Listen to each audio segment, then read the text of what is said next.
welcome to another episode of the Can I Say Something podcast. I'm your host, Damien. I'm here with my two good best buddies in the whole wide fucking world, Dion. What's up, Dion? Dion. And that's Andy doing some bullshit in the background when we're clearly starting the show. This is why we're going to do multiple takes today, and I'm going to pick the best one. Maybe even go with this one. Who knows? We'll find out later. You'll never know. Andy, how are you, my good friend?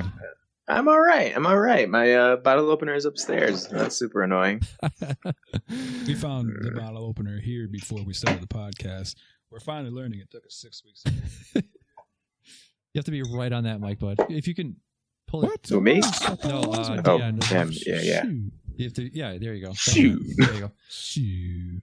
We got some brand new mics. I feel like they're going to be top notch, no carryover whatsoever between our voices, which I feel like was the only thing holding us back from being top 10 podcast in the world. Do you agree? Shit. Yeah, I actually do agree. It was the quality, the equipment. Totally not the audience. I mean, we have a great audience. We have the best audience. Yeah, just throw it out there. Hi, Mom. Hi, Mom. Hi, Alex. Hi, second Alex, who liked our podcast. Second Alex, not as crazy. Hey, you know who's girlfriend. actually listened to all of them? Yeah. Aldo. No. Seriously? What did I say? He brought up something like something I said in the second one we did. Yeah. Like about Natalie Dormer being like low key. No, not her. It was Mean Girls chick. She was in La La Land. What was her name? Emma Stone. No. Mandy Moore. No. Emma the Stone. blonde with the big eyes. Well, yeah, it's Emma Stone. No, not La La Land. The other stupid musical. What was that stupid musical? In Mean Girls, she was a dumb chick that was like, she could tell the weather by her boobs. She's like, it's raining. Oh, Lindsay Lohan. No! Mm-mm. The blonde chick. The blonde chick in Mean Girls was, Amanda Seyfried. Yes, her. Apparently I said she was low-key hot. And I'm getting some weird feedback right now. Feedback? Oh, I can hear myself. Like, it sounded like I was hitting... Hello. My voice got tinny. You're peaking? It's peaking. Yeah. I'll keep my voice low. I won't get excited. Yes. It was Amanda Seyfried. Amanda Seyfried. She was good in... She does give me a confused boner. Why? Her face? Or her body? Or her acting? Or... No, it's just you catch her at the right angle and you're like, wow, you're hot. And then you catch her at a different angle. It's like, oh. Hello. Yeah. Amanda Seyfried was in First Reformed, the movie I think we talked about before with... I can't hear you anymore. I don't know if you're hearing me. I can hear you. I lost you, motherfuckers. Hello? I can hear you. We can all hear you. Can you hear me? Schmandy? You can't hear. What happened? Where'd he go? I have no idea. He's making so much noise in the background. It's crazy. Andy.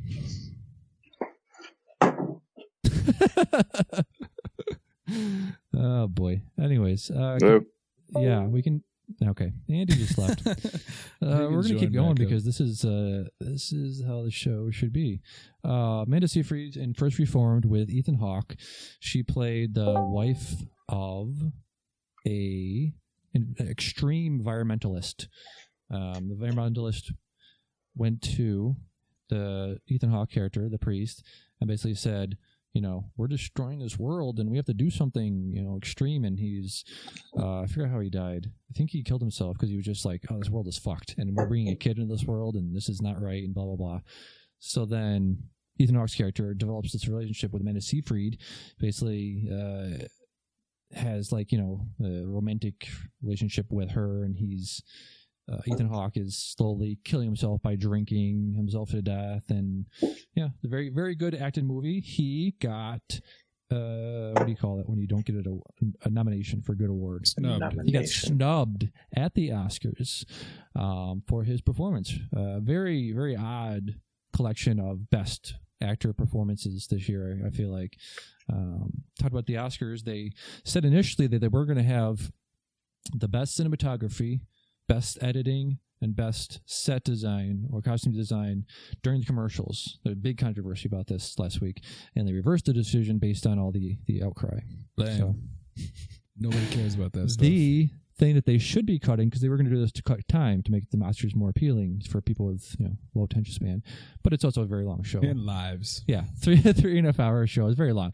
What they should do, which is what people have been saying for a long time, is cut out those montages. Those montages are so fucking long, and I feel like their intention for the montages is to get you to watch movies.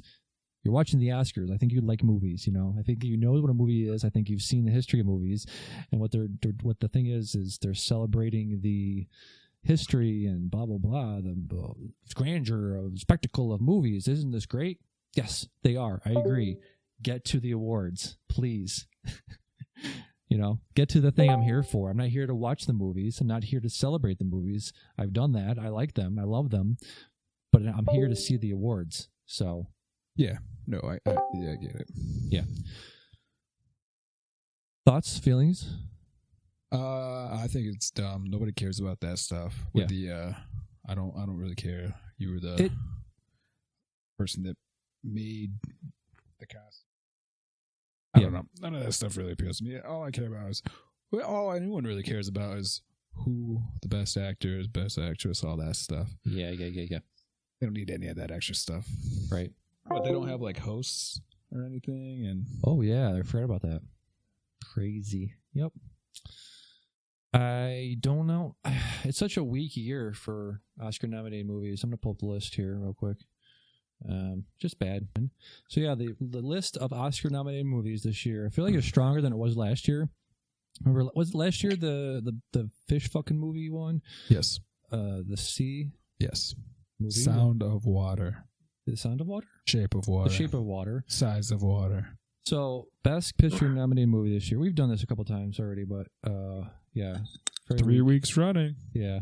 Bohemian Rhapsody, Favorite, Black Panther, Black Klansman, Green Book, Vice, A Star is Born, and Roma. Again, just going to go with A Star is Born. Well, hey, have you watched that movie? No. Before I came here, I watched an hour of that movie. You watched an hour? An hour, yeah. I don't see the fuss, honestly. Right. I think both their acting is shit. All they do is just make facial expressions. Oh my God. Like, it's nothing special so far. Maybe I haven't hit the dramatic part. That's coming, but right. Right now, it's meh. I might actually even take I said that was my favorite, but I might actually take that off the table. Okay. Andy, what? Okay, you haven't seen any of those movies I mentioned, right? No, you are correct. Okay. Let's see. I got the gist of A Star is Born, though. Yeah. I think the fuss is that it's Lady Gaga, who's a singer, acting, and then it's that other dude that's an actor, and him. He's an actor, and now he's singing. Yeah. So everybody's all like, "Whoa, they're doing things they've never done before." Yeah, it's a remake of a very popular movie that's been remade a couple of times. So that's the other thing. Yeah. That's stupid. Movies are very popular. Movies about Hollywood, about artistness, whatever. Making art, making music. The process of doing that, I feel like, has always been popular. So yeah, probably will be. But again, it's 2019, so they have 2 movies with black in the title. So I feel like those 2 sort of have to maybe win. Wait, what were those 2? Black Klansman and Black Panther. Definitely not. What the fuck is Black Klansman? I've never heard of Black Klansman. Black Klansman is a Spike Lee joint about a true story. A black police officer in the 70s calls up the David Duke, the head of the KKK, and says, "Hey, I'm a white man who hates black people, and I want to join your organization." So he goes undercover. He's black, so he has to have a white proxy, a person in the middle between him and the other guy, to actually infiltrate the KKK and figure out if they're going to, planning any violent whatever actions. He didn't do whiteface. He did not do whiteface. I don't know if that's racist or not, but I'm not going down that road. Dave Chappelle, Clayton Bigsby. Clayton Bigsby, yeah. Yeah, exactly. Oh, okay. Dion, go off on A Quiet Place. You have the floor. Oh my God. Please.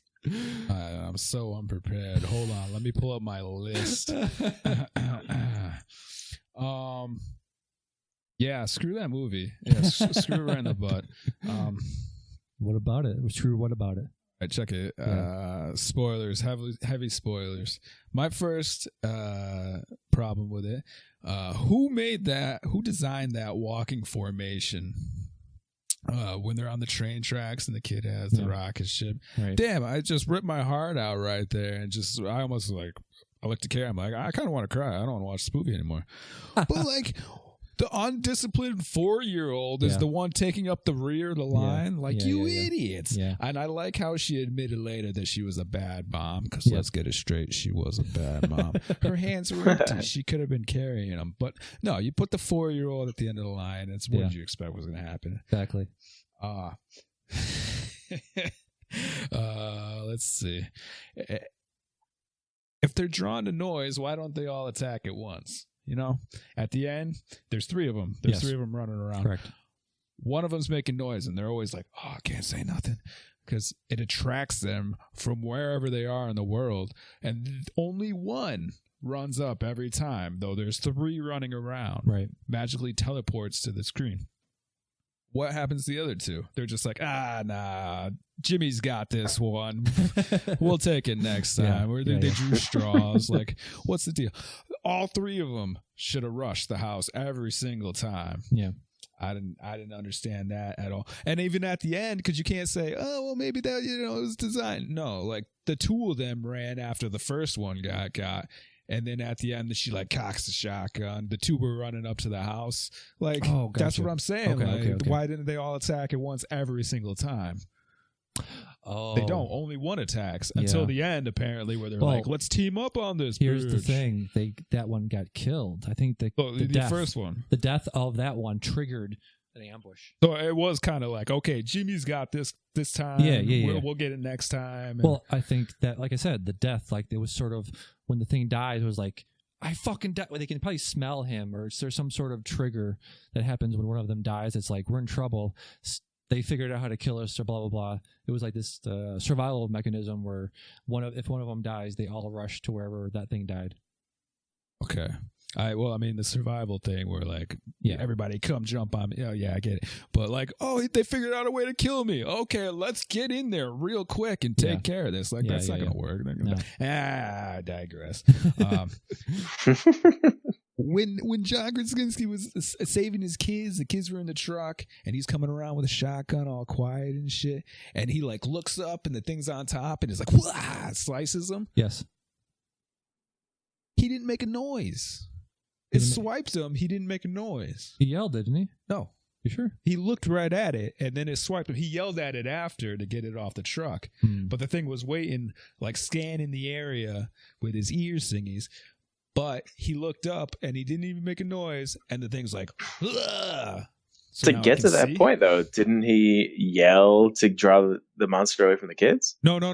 He got swiped. Yeah. Then the kids freaked out. Then the thing ran to the truck, and then it was jumping on the truck, and then he was like, ah! But before that, the thing was sitting on a roof, and it was above his head, right. And he got out. He's walking out. Okay. He looks up, sees it, and then the thing swipes at him. Like it could see him. He didn't make a noise, though. No.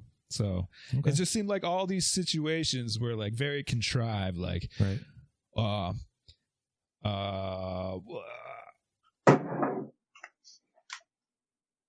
Hey Siri, define contrive. Created. It was all yeah, it was conveniently placed. Yeah, it's a Deus Ex Machina.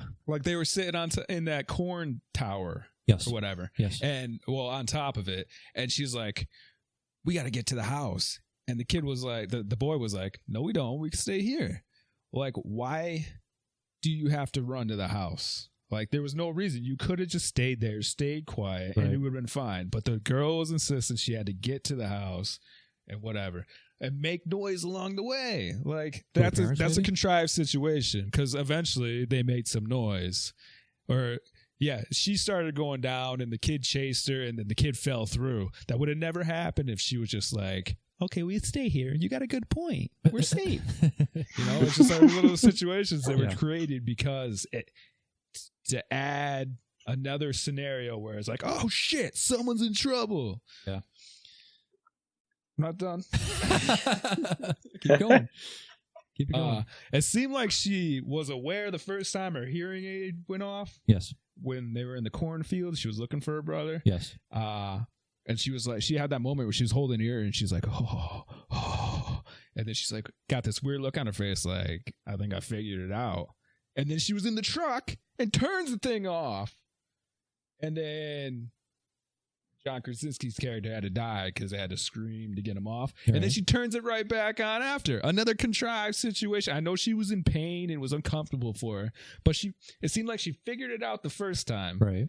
Then went against it all, turned it off, and then later in the basement, she turned it back on and was like, let's do this. Gotcha. Because then she knew for sure. Like, she was testing it, and that time she tested it, her dad goes and dies. That was annoying, too. What is the difference between night and day? Why? What?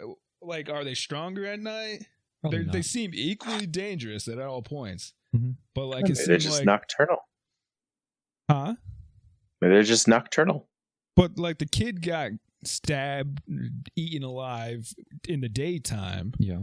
And then everybody else died at night. So it's not like nocturnal, whatever. It just they stress like, we need to move during the day. We can't be out at night. Because they have a disadvantage to the creatures already where they can be heard very, very easily. Yes. So the humans needed every advantage they had, which was being able to see it during the day. If you go out at night, you have the disadvantage of not being able to see and having to be quiet because they're blind, right? The creatures are blind, so they can't see. Our only advantage is sight. So being out during the day is our only advantage. Yeah. That's a good one. Yeah. I think I got one more here. Okay. Take your time.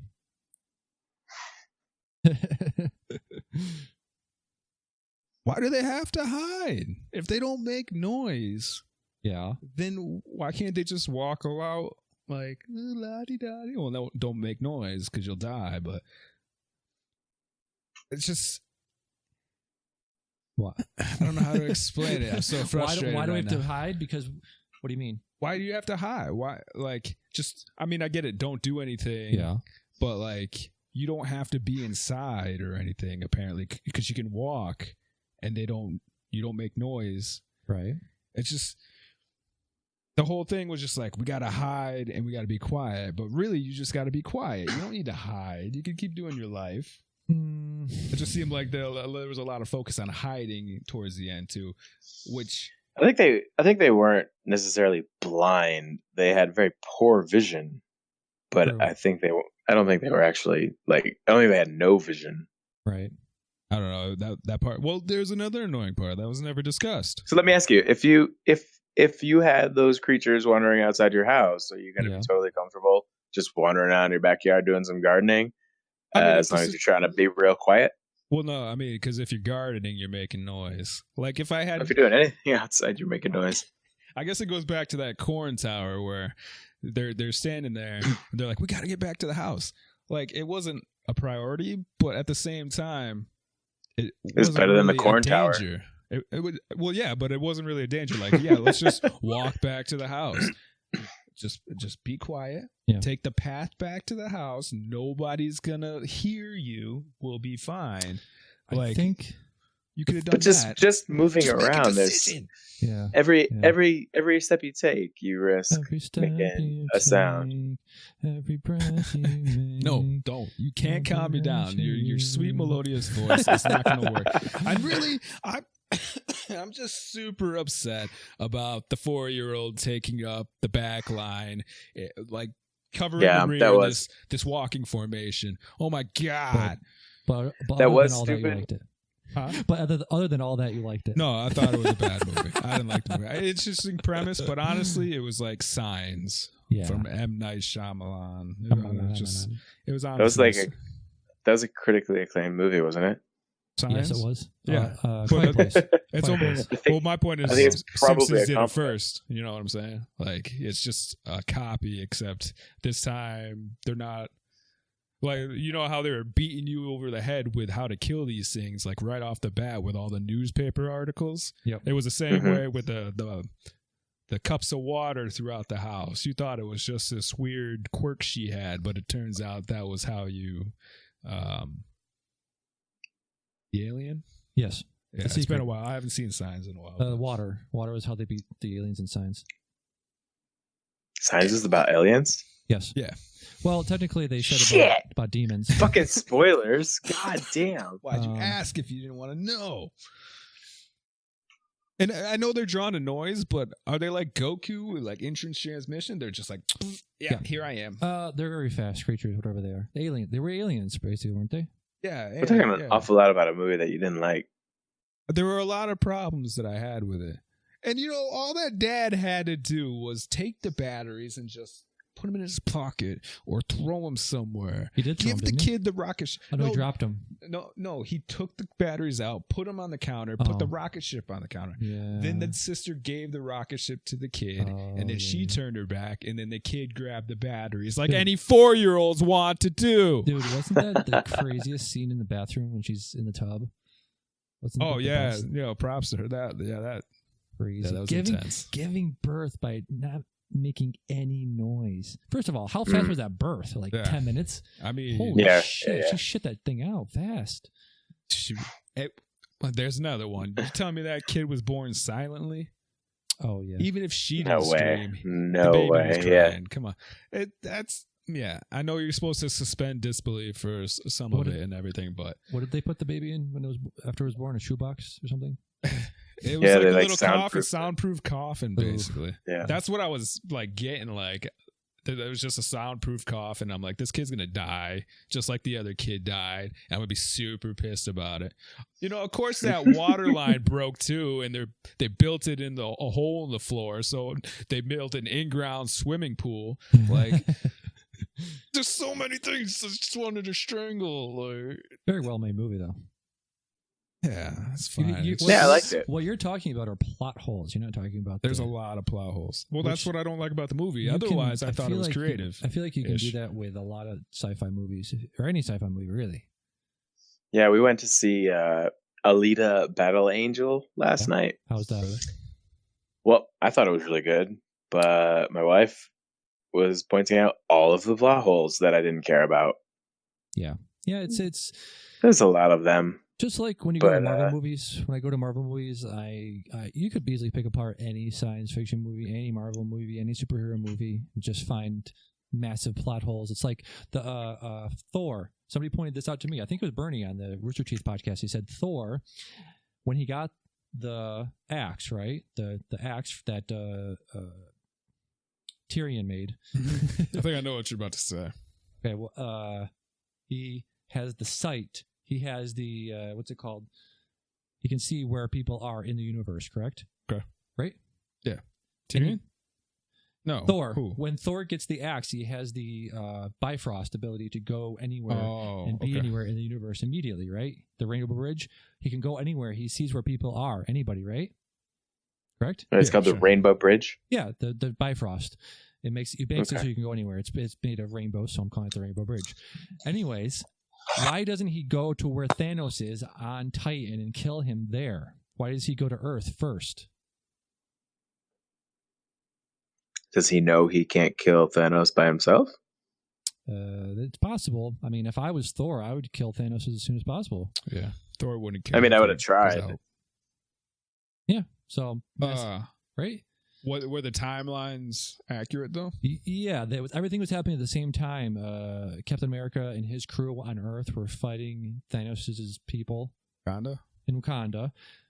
On Titan, Iron Man and his crew were fighting Thanos, and at the same time, Thor was getting his axe made on the Dying Star. Remember, he brought the star back. That was all happening at the exact same time. Remember, they were cutting back and forth between each segment.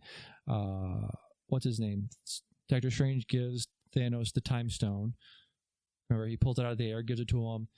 Then he leaves to Earth to get the last 2 stones. Okay. As soon as Thanos leaves Titan to get the last 2 stones, Thor gets the axe at the same time. And then Thanos gets to Earth, rips the stone out of Vision. Then, after all that, after he gets the fucking stones, then Thor appears. How about you go to Thanos before you get the last 2-3 stones? Well, you just said it yourself, too, that he went to Earth once he got the time stone, which was the same time Thor got his axe. So if he went to Earth, maybe that's why. Well, either way, Thor should have been to one of those places before the stones were collected. Yeah, exactly. But it's still a good movie. It's the only movie I have in my PS4 right now. I think I've watched it 8 or 9 times. Yeah, and I agree. And that's the thing, though, is that I can't. That was not a movie that I like, so I can do that whole suspend belief thing. Okay, but I couldn't do it with this one because you pissed me off right off the bat with a dead kid. Yeah. And then after that, I just picked apart everything because it was a terrible movie in my eyes. There was no redemption, so I'm just like, I'm gonna bring this home. But yeah, I can, like I can see past a lot of stuff. Just not a quiet place. Go fuck yourself. God damn it, Jim. Yeah. All right. Terrible. Yeah. Yeah. It was good. I like the good acting. I like John Krasinski. He's a good actor. I feel like. Yes. No. What? Yeah, yes, I liked him. John Krasinski, good actor. Good dramatic actor. Good dramatic actor. Yeah, he really sold that. Be quiet. Did you guys see the Mars rover Opportunity died this week? Yeah. Did you see its last words? No. Its last words were, and I quote, "My battery is low and it's getting dark."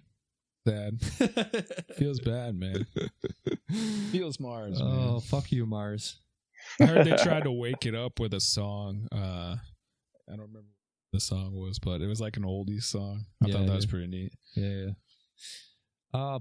We were talking about Twitch people and why we watch Twitch. I watch Twitch for people that are good at video games. Dion doesn't watch people that are good at video games. You just like the personality, right? Yeah, personality all the way. Personality. I was thinking it was like that.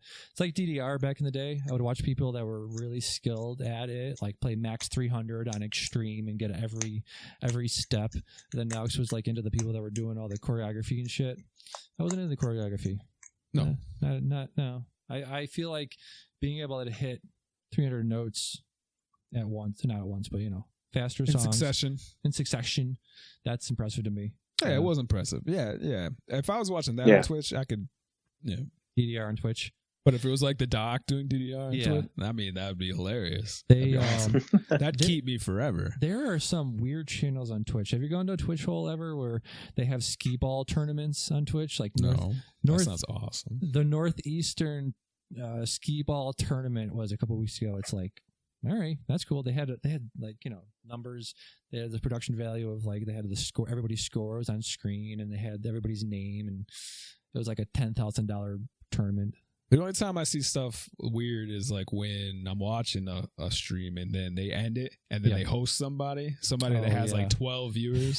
Like there was this dude with like this heavy accent. He was delivering pizzas and he gets in his car and he's like, whoa, what the fuck is going on? Oh, there's so many people in my chat. Oh, this is fucking awesome. And he's like, screw this, I'm going home. It's like, you guys, I'll show you my microwave. It's really cool. I got some dank weed and we'll smoke it. I got the coolest microwave, man. What the fuck? Yeah, so, I mean, I've seen some weird stuff, but... So... Last couple of days, there was a guy who got shot. Shot in the leg. Yeah, he was outside some synagogue, and like a dude with a rifle was like eyeballing him. And I watched the video, and the guy actually, I think it was a ricochet. Because the guy showed his. He was a security guard. Yeah. They were both fucking with each other. They were both assholes. There was no. There was no good guy in that situation. So the guy showed his bullet wound at the end, and it was clearly shrapnel because it wasn't like a bullet going in. It would have exploded his fucking leg if it actually hit something, but it hit Like I think the guy did like a warning shot into the ground. He said a warning shot, but like apparently, I guess as a security guard, you're supposed to like call the police. You're not supposed to do anything crazy like that. But yeah, he shot it at the ground in a ricochet. What an idiot! Yep. He's getting fired. Yep. I'm gonna play a game right now. We played that game where I said pick a number and we'll talk about a topic. I'm gonna go to my Twitter right now. I got my Twitter pulled up. I'm gonna go to my stuff that I favorited over the past couple weeks, tweets and replies. So we're going to play Twitter roulette. What I'm going to do is I'm going to scroll down my Twitter feed. I'm going to load up real quick. And I'm going to keep scrolling. And one of you guys say stop. And I'll stop on whatever tweet I stop on. Go ahead, Andy. You haven't said anything lately. Okay. All right. I'm scrolling and just say stop. And I'll stop on whatever you say stop. All right. You're scrolling now? Yeah. Okay. Okay, stop. Nothing there. He passed Bezos exposes Pecker like 3 times. He clearly wanted to say stop sooner. So the New York Post headline was he went back to it. Because the one I stopped on was like in between 2 or 3 of them, and it's basically the same thing. Yeah, I just said the word Pecker. Sure. This game is rigged. Yeah. There's only one correct answer. A New York Post headline: Bezos exposes Pecker. Amazon chief, National Enquirer, boss tried to blackmail with nude pics. I feel like if you're getting exposed or getting blackmailed with nudes, just let them out. What's wrong with your dick if you don't want to be looked at? You know, if somebody says to you, "Hey, give me $50,000 or I'm going to shove everyone your dick," go ahead. I really don't care. That's basically what his reply was, wasn't it? Like it literally. They tried to blackmail him, and he was like, "I don't fucking care. Do what you're gonna do." Yep. He just came out and said, "Hey, some people got some shit on me. You might be seeing my dick soon." That's your male privilege talking, okay? A lot of guys would just have that response where it's like, "All right, yeah, whatever. I don't give a shit. Show my dick." But it's not the same for everyone. Like the fappening, like there are a lot of pissed off people about that. Have you seen this? I'm showing a picture of Trump if he had normal skin and no hair. Normal skin and no hair? Yeah. Yep, exactly. I thought that was like edited picture and make him look more like Putin. Aww. Got a little kitty. Can you hear that, Andy? What in the fuck? I did hear that, yeah. Stop that. That's weird. He's happy he's eating, man. What's wrong with you? Played a little. You want us to starve the kitty? Little kitty. Was that bagel? No, that was on a video on Twitter. Oh, on Twitter. Oh. I got another picture here of Wheel of Twatter. Fortune. Twatter. Yeah, it's a picture of Wheel of Fortune with letters exposed, like 4 of them. It's ALNING, and somebody guessed the phrase is "a burly lad is nutting." Yeah. I'm pretty good at Wheel of Fortune, man. I killed it today. I was watching it. Yeah? Got all the puzzles before the other ones did, so. Yeah. Gotta get in touch with Pat Sajak. Try to get on that show. Yeah, right. Make some easy money. So here's a story I found. Cryptocurrency firm loses $145 million after CEO dies with the only password. Dies exactly. Well, that was the thing I was thinking. Air quotes. Yeah, exactly. He dies now. He's in Malta or Greece or fucking some other country that's like in the Eastern European bloc that's sort of part of Russia but isn't. Yeah, definitely.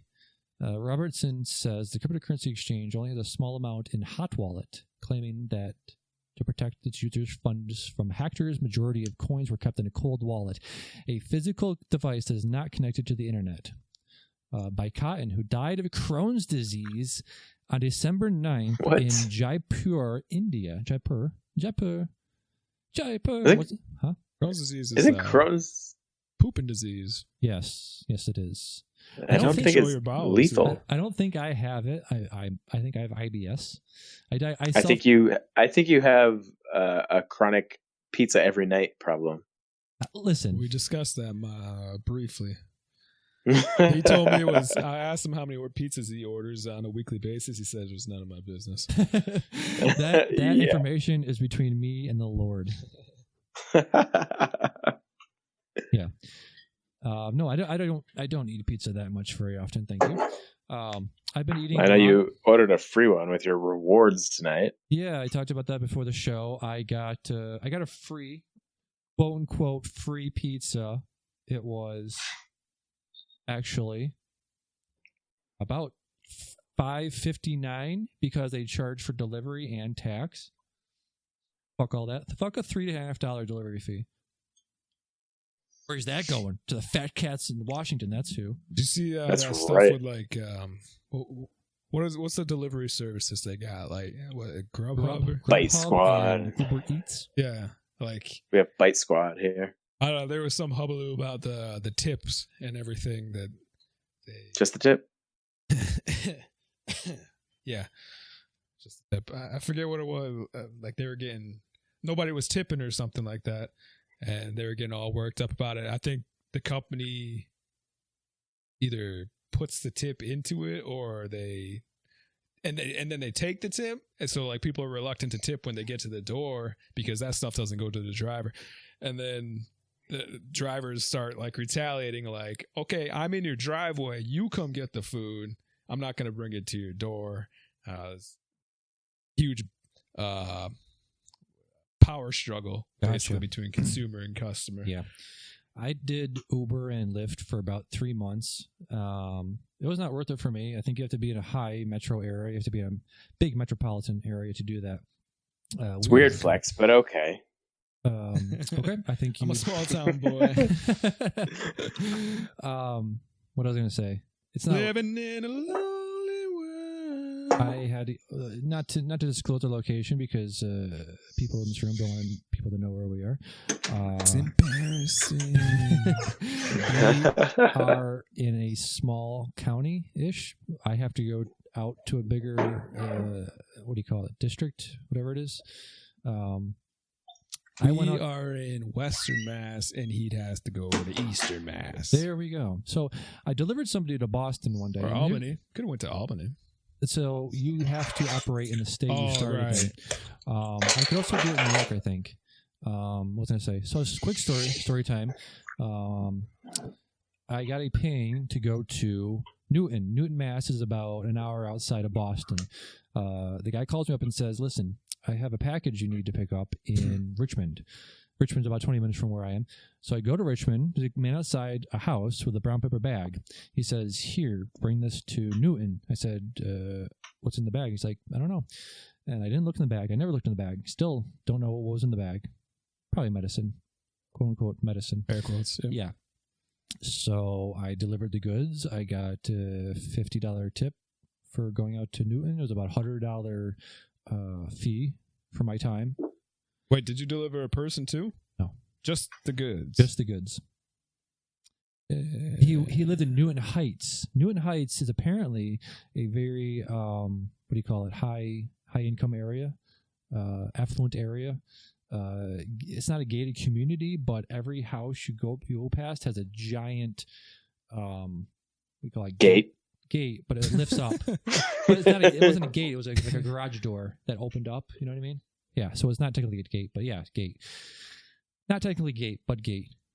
Okay. He came out, looked in the bag, gave me $50 in cash, and I was on my way. Yeah. So yeah, I as a transporter. I'm a transporter Jason Statham, quote unquote medicine. I could have done more jobs out there if I'd stayed out there that night. It pinged constantly. I had to turn it off. Jobs. Quote unquote jobs, yeah. So it was not worth it. I think I went out to Amherst and East Hampton, Northampton area. Did you just say it? How did you say that? Say what? Amherst. The city. Amherst. The H is silent, bro. I said Amherst. You said Amherst. Okay. Did say that. It's true. Okay. I'm a bad Massachusettsian. You are. Anyways, they people in college don't tip apparently. I was out there one night at this college that I was at. Now I'm not going to mention the name again because you shamed me. Nobody tipped. Literally, I did 15 rides in one night. Nobody tipped. I made about $80, which covered, half of the gas to get out there. So it was fun. I like meeting people. I like talking to people. I like driving generally. But to go out there and drive around and guys, we got to fix the roads. We got to do something. This is not sustainable. Our fucking road, our infrastructure is going just to shit. I was driving everywhere, and I feel like no matter where I went, there was potholes and fucking disgusting roads everywhere. Your senator chick wants that done. Yeah. So can I get into this? Can I say something real quick? He said it. I said the thing. So I was listening to a podcast, as I do. Remind me to get to what podcast. I don't even think we say the show title anymore in the beginning. I did. Did you? So what happened was I restarted, and I started from where we left off, but at the very start, I said, "Hey, welcome to the show. I'm Damien. This is the Can I Say Something podcast. I am here with Dion." You're saying it now so you can edit it in later. Exactly. I'm on it. Why is this happening? Is a podcast hosted by Chris Hayes. He is a host of the MSNBC show called I don't have it here with me, but he's on MSNBC. He does a podcast where he interviews people, and he was interviewing somebody about basically giant companies such as Amazon. Do you guys understand how big Amazon is? Yeah, they run everything. They own 1/3 of the servers that the internet runs on, meaning probably, I'm trying to think, Twitter, whoever, if you have a server, they probably own it. Like 1/3 if they say, okay, we're going to shut down the servers, 1/3 of the internet was shut down right now. He was talking about the, hold on, I'm on the wrong one. Talking about Amazon and how they don't pay taxes. Billions of dollars are not being paid by Amazon into our, revenue system here. Let me see if I can find it. No, I can't find it. So listen, we have a certain amount of ways to collect taxes from the poor, from the middle class, or from the rich, or we borrow from China or some other foreign place, right? So if you're worried about our debt, which my coworker is, constantly screams about the debt, then you would not want to borrow money from China or Japan or Russia. You would want us to bring in money from here. But, we can't tax the rich because that's socialism. So the tax avoidance of Amazon started when they were started in Washington State, which apparently pays no taxes.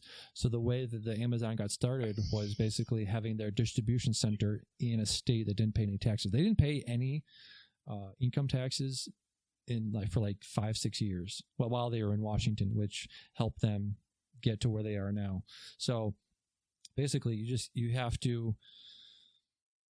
And the other thing is, he had somebody on that was talking about the IRS and how the IRS has been gutted. So the problem when you were saying about Kamala Harris having her tax plan of taxing the rich, or Alexandria Ocasio-Cortez, her plan of taxing the rich at 70%, is that's fine if you want to do that, but we logistically and can't do it because the IRS has been gutted so badly in the past 10, 15 years by the Tea Party. Remember the Tea Party back in 10 years ago? They came into Congress and said no more taxes. Just how about we try no taxes? How about that?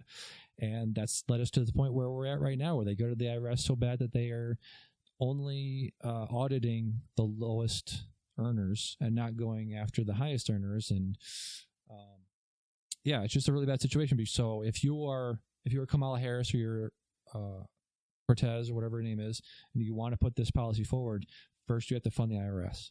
That's the first step, because you physically cannot force these companies to pay their taxes without a strong IRS. So, flash rant over. Taxation without representation. Yeah, the biggest democracies have ended. Let me find the fucking thing here. Biggest democracies have collapsed because they didn't have revenue to pay for their shit. They couldn't pay to fund their roads and shit. Bankruptcies skyrocket in spring because the poor have the money to afford a bankruptcy lawyer, was another thing this guy was saying. That's insane. Yeah. There you go. Anything you guys got to add to the program? The program? Like I've been talking for a while. I do have something if you don't. I don't. Dion? No? No. I want to try something. There's a game called Mind Meld where each of us says a word at the same time. Let's say you say couch. I say recliner. Andy says bed. We have to think of a common word the common theme between couch, recliner, and bed, and it would be cushion or pillow, right? So we keep saying a word until we all say the same word at the same time. Okay. Ready? Sure. Okay. 3, 2, 1. Balls. We all say something at the same time. Oh. Yeah. So we all say this we have a starting point? Yeah, a starting point. Yeah. Well, I mean, what's the starting point? Everyone says something different, and then we have to find the similarity between everything we all said.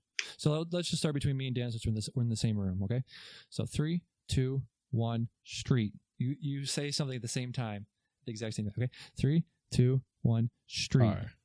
So the common denominator between street and car, think of it, but don't say it, and then I'll try to say it at the same time, okay?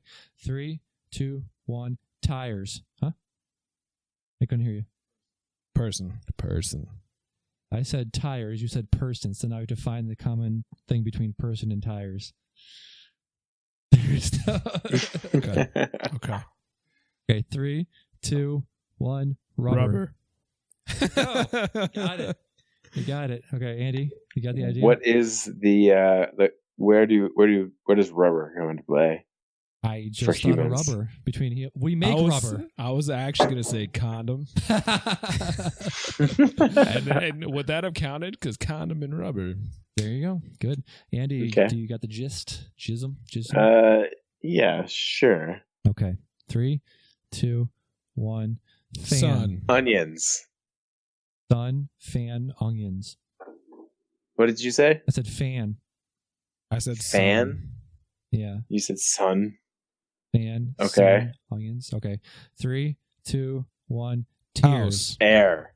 I said tears. You said house. Andy said air. Tears, house, air. Okay. Ready? 3, 2, 1. Outside. Sound. I said wind. You said outside. Andy said sound. Outside, wind, sound, right? Okay. 3, 2, 1. Tornado. Atmosphere. Wind.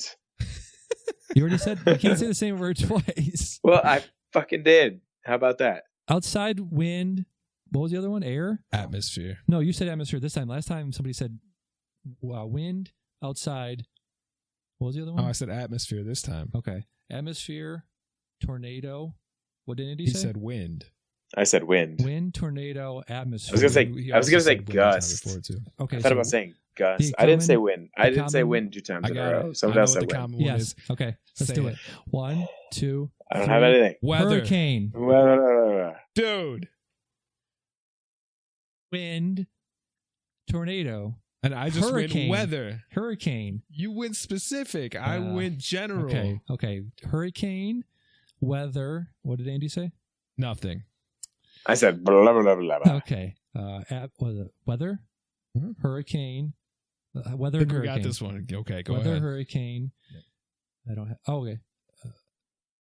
Weather. Hurricane. Okay. 3, 2, 1. Natural disaster. And it wasn't even. Didn't have anything. Natural disasters.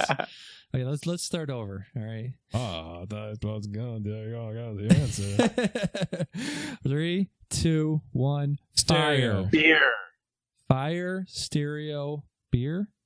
Fire, Yep. stereo, beer. Easy. Stereo? Yeah. Okay, yeah. Easy. Yep. 3, 2, 1. Party. Bonfire. Party.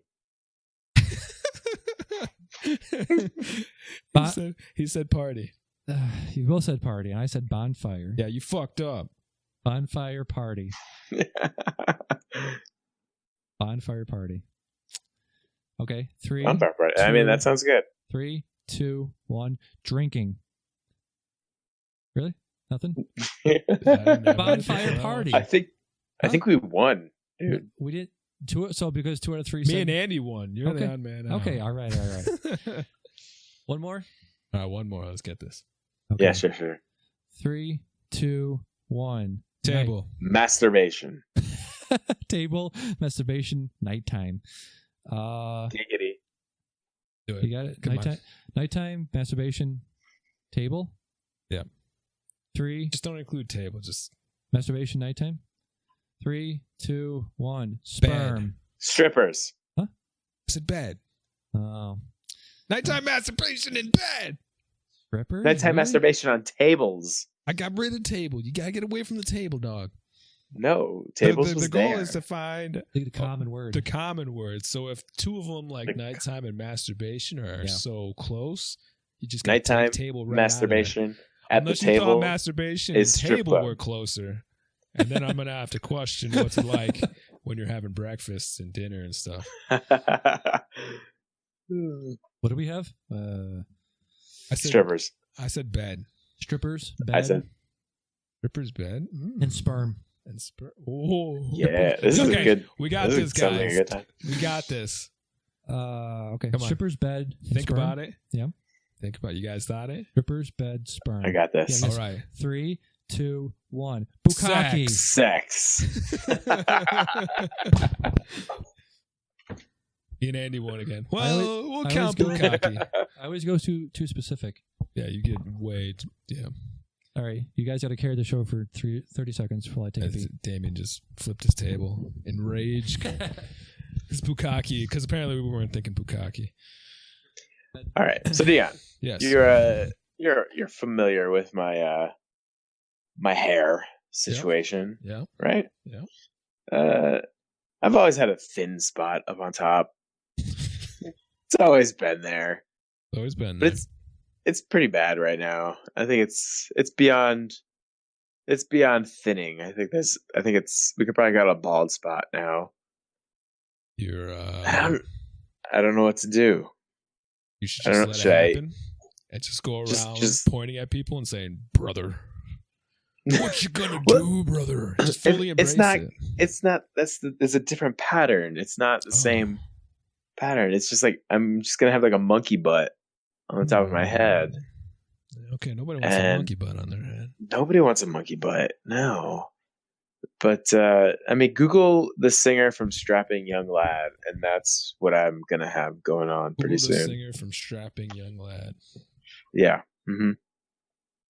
You go ahead and do that. I'll wait. Young Lad. Oh my God! No. So I need put a bullet in your. End it now, dude. If that's the end of the line, then I actually don't. I don't know what Google's showing you. Let me Google that. Oh my God.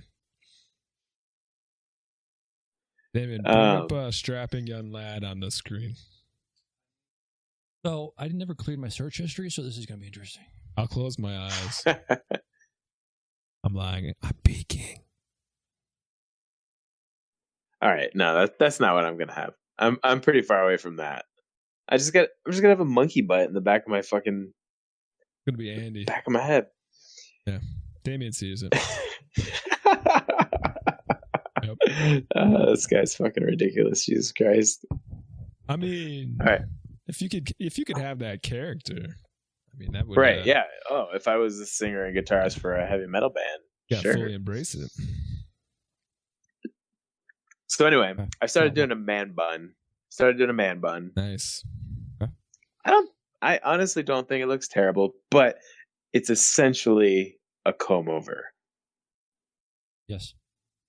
You know what I'm saying? Yes. Like I'm doing it because it makes the bald spot less visible. Yeah, pulling your hair back does that. There was a no. If I just do a ponytail, like it emphasizes it. If I do the man bun, it hides it because it's up higher.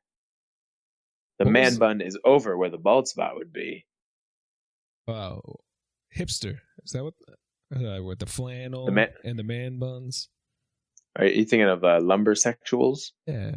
Yeah. Well, I always think you. of lumbersexuals. That's going to be you? All of the time. And a big old beard, right? Yeah, you're going to be a lumbersexual. You got the man bun, you wear your flannel, you got the beard. No, I had already been a lumbersexual. Lumbersexuals don't have bald spots. Well, that's they just don't know if you something got a man bun, though. So that's just something middle-aged men have. You're not middle-aged. I can I say something? I'm 34.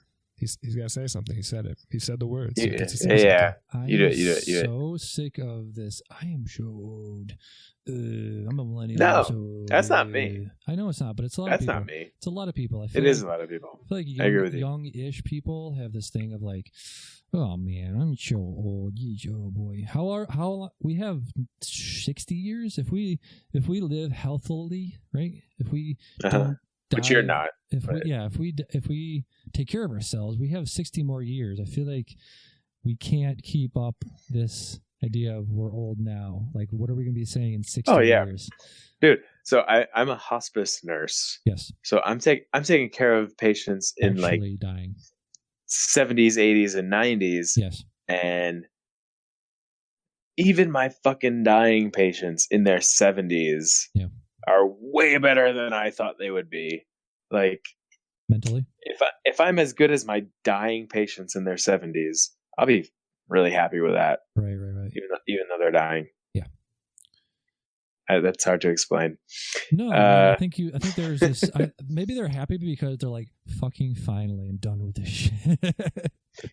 Some of them. I've got one right now. Yeah, totally. I can't elaborate because he's not dead yet. But it's funny. I'm pulling up. I'm going to do a Reddit roulette of my saved stuff, sort of like Twitter roulette. Hold on, I'm not done. Go ahead. We're still talking about my balding ass head. Damn it! Can I say something? This isn't just your show. Goddamn. I mean, it is, but go ahead. So, should I cut my hair short and keep the beard, obviously? Obviously. Or should I keep it long and just keep doing the man bun thing when I can? Yeah, dude. And just don't cut that your one. Hair. No? Don't cut your hair. Don't do it. Why not? I don't think your wife would love you. I'd love you less.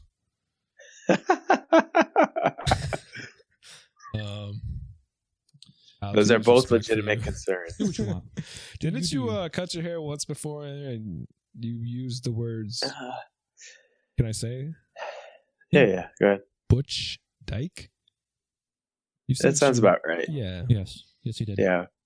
But I didn't have a beard. I didn't have a beard. I don't think I ever saw you when you were doing that because you were in Amherst at the time. Right. Amherst. I was in college. This was before I could grow a beard. And I'm glad. Or before I was allowed to grow a beard. I'm kind of glad I never got to see you at that point in your life. Because I don't know how I would have taken that. Wait, maybe I did. I think I came over for a party once and I think you had short hair. Yeah, there's one time. Two girls, one cup too. Did you have a bowl cut? That sounds about right. Yeah, that might be why I remember that more than your haircut. You showed me that to like reduce the trauma of your haircut. That's what it took. Nice. Yeah, man. I don't know. I mean, it's worth a shot. I'd say it's hair and it grows back, but I mean, you're at that point in your life where it might not. It might not. But then again, my dad is old and he cut his hair a lot and his keeps growing back. I mean, my mother-in-law told me to. So my mother-in-law is Turkish, and she recommended some concoction of honey, cinnamon, and some other shit. And she said, you put that in your hair once a month, or no, every weekend for a month. And apparently it's supposed to help your hair grow back. And I told her, if that's as simple as it is, you'd be really rich. Yeah. Plus, I feel like you're like, do you want ants? Because this is how we get ants. All right. I'm not cutting my hair right now.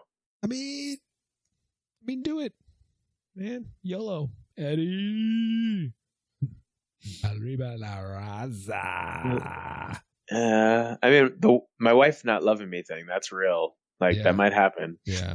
And I'm not joking either. I might love you less, too. I mean, I'll always love you, but... I guess as long as I photograph well from the front, who cares? Yeah, exactly. What about a wig? No, it's not that bad yet. I mean, are you willing to wear a wig if you cut your hair and it doesn't go as planned? No. You I'm not that. Yeah, I would just embrace it. I'm not that insecure. I just all right. So this is what it is. Like, go ahead. I don't care if I'm going bald. I just know it, and I want to do what's best. Like, I don't want people to see my fucking head and be like, "Oh, that poor guy, he doesn't know he's going bald." Like, I fucking know. You know what I'm saying? They're still gonna be able to tell if you have short hair, though. Well, in yes, fact, they might but be able to notice easier. What would your hair do? You got the hair that comes down. It's like real straight. Like, if you had short hair, what would it do? I don't really know. I haven't had that short in a long time. That's man, you got quite the situation. Mm-hmm. I know. See, I can cut my hair and it grows back in like 2 weeks. So nice. That's nice. Huh? That's yeah. nice. Oh, sorry, dude. Yeah. Damien's crying. Damien's literally crying. Damien, what do you think I should do? Being a fellow balding man. Embrace it. Shave it? So you said embrace it. Embrace it. Get chemo. Get chemo. Just Okay. let it all fall out, so you have the excuse. So get cancer. Yeah, get cancer. Get chemo. I feel like your eyebrows would fall out too. You have very light eyebrows, so I feel like nobody would really notice. No, yeah, it wouldn't really matter. Maybe it'll go back thicker after the chemo. Who knows? No, I have no idea. Short? Yeah, go short, I guess. I don't know. Because here's the thing: if you have very light hair, so if you go short, I feel like nobody will notice where it's thin. Maybe that's my logic. Actually, I'm glad you said that, because that is yes what I'm thinking. Like, it's gonna stand straight up back there, right, however short I go. Right. So I'm thinking that's gonna hide the spot a little bit more. Right. And it's light, so people probably just wonder. I'm not gonna go fucking skinhead like you do. Like, that would be terrible for me. Mm-hmm. You go skinhead? Yeah. Yes. Sometimes. All the time. You're not skinhead right now? Just not right now. No, he's got some fuzz. A little fuzz. Huh. Yeah. All right. Okay. Well, this got boring. You can go on. Okay. We're watching a GIF right now of Shawn Michaels flipping the 1, 2, 3 Here it comes. Whoop! Into the rest of the entrance. Shawn Michaels, it's like 92, 93. He's wearing his stripper gear. He's got the hat on. I love strippers. You ever realize that? That's stripper gear. Yeah, that's Shawn Michaels' 90s gimmick was stripper. Like dominatrix. No, it's a stripper. Oh, okay. Yeah, He's got mirrors. They're flashy. Yeah. I mean, I never realized that as a kid. I just saw it was flamboyant, but yeah, because his thing is like he peels it off slowly, and yeah, he's a stripper. Yeah. Did you recognize that? Or did you now just that look we're at talking it like, about oh man, he's so flashy? Yeah, I guess. I mean, now that we're talking about it, yeah, it's obvious. It was like a stripper thing, a male stripper thing. Yeah. Watching a video right now of a chef. Whoa! What the fuck?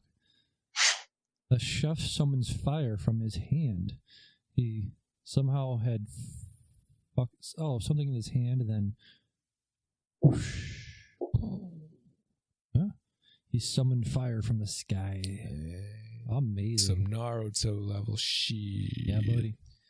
Let me see if I feel like we skipped a couple weeks. Apologies to our amazing fans. We skipped a couple weeks. Aldo.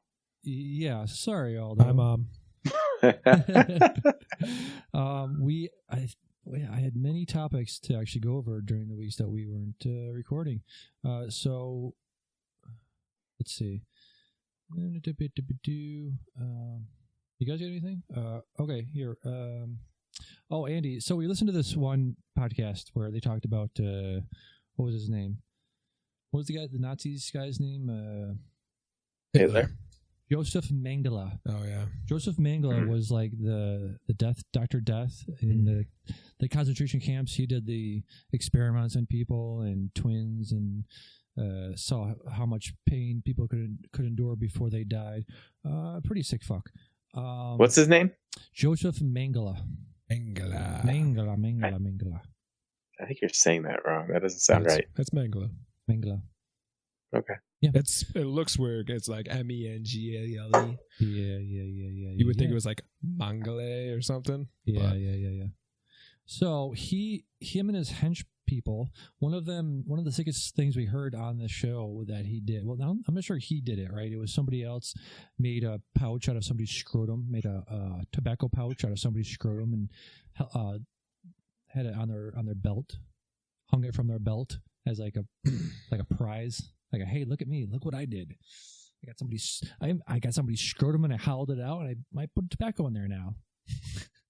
Can you imagine having a tobacco pouch that is a man's scrotum? No. No, I can't. Whole level of fucked up. Yeah.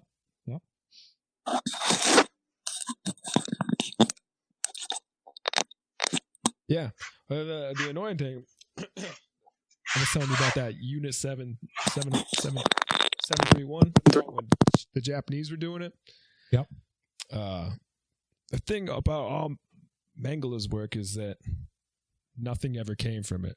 Yeah. Like, it was just sick shit for fun. Yeah.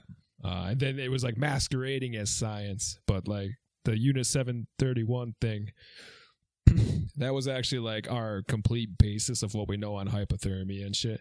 Because they like froze people alive and we gave them immunity for all their information on it. But I mean, super fucked up stuff that they did too. But like, at least we learned something from it. There was nothing to learn from any of Mengele's shit. No. So Andy, if you didn't know this, apparently Bayer, the company that makes Advil type drugs, right? They paid $68 in 1940 for 150 women to experiment on. Did you know that? And we lost Andy. I did. Yes, I knew that. You knew that. Yeah. I was urinating, and I thought I'd do the courtesy of turning off my microphone. It would add some flavor to the podcast. A very minty, bitter flavor, but a flavor nonetheless. Also, like there's a bunch of companies that came out of World War II on the side of the Nazis that didn't change their name. They're still around today, the same name. Bayer being one of them. Volkswagen was supplied tanks and other armored cars to the Nazis. Hugo Boss made their uniforms. I think there's stuff I'm just repeating from another show that me and Dion did, but I don't know if you were there for that one.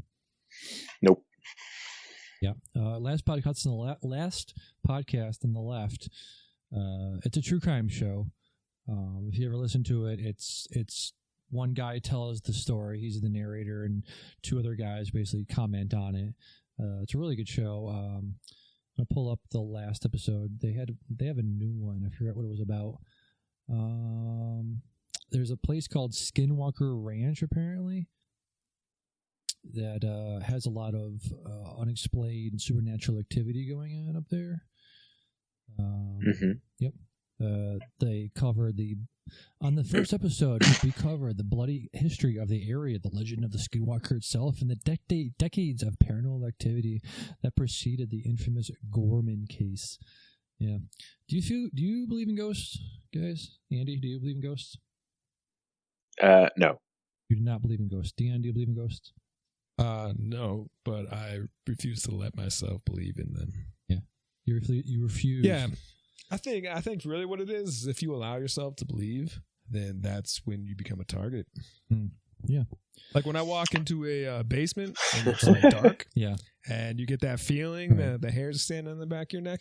If you choose to believe there's something downward there with you, your brain's going to process that there's something there with you. But if you're just like, nah, this ain't shit. It's just cold right here in this one spot. Strange. Yeah. I feel like a lot of the stories that have been passed down through generations can be explained by a few things. One, delusional mental illness that we know about today. Another one is, asbestos. You got black mold. You got all sorts of stuff that people didn't know about, 100, 200 years ago, 300 years ago especially. You've got, carbon monoxide poisoning. You've got all kinds of stuff that people were exposed to for thousands of years before we knew what it was that could have caused hallucinations, bad mushrooms, bad whatever, raspberry. Who the fuck knows what people are eating back, 500 years ago that might have caused them to hallucinate. Also, we lost Andy again. Also, you got to think about people didn't wear glasses until the 1600s or 1700s, whatever. People were, had terrible vision for a long time. They were out in the wilderness seeing whatever. They had terrible vision, and children making up stories, and those stories getting passed down from adults to generation. There's so many ways of people seeing things that could have got passed down that are now explained by mental illness and black mold and shit like that. Yep, for sure. And just game of telephone over and over, telling different stories, and warps into something insane. Yeah, I would like to experience a ghost haunting. I would like to see something like that. I think it would add some panache, some spice into the world. You want to what? I want to experience supernatural activity. To have that experience. Okay. There are some places around here that you could go. Yeah, they're claimed to be haunted, but I feel like maybe not. But that's the whole thing. It's like, let's say there's a place on up Clear Lake Mountain, or there's a place on one of the mountains, right, that you can go to have like a tour of the facility. One of the mental institutions, right, that was abandoned a few years ago. You can go through and tour. Yeah. Why is it that one little area? I'm making a square shape with my hands right now. Why are ghosts contained to this one area? Well, I mean, it depends. Did you say it was a mental institution? Yeah. There you go. Tormented souls, sure. Man. Sure, but why can't they leave that area?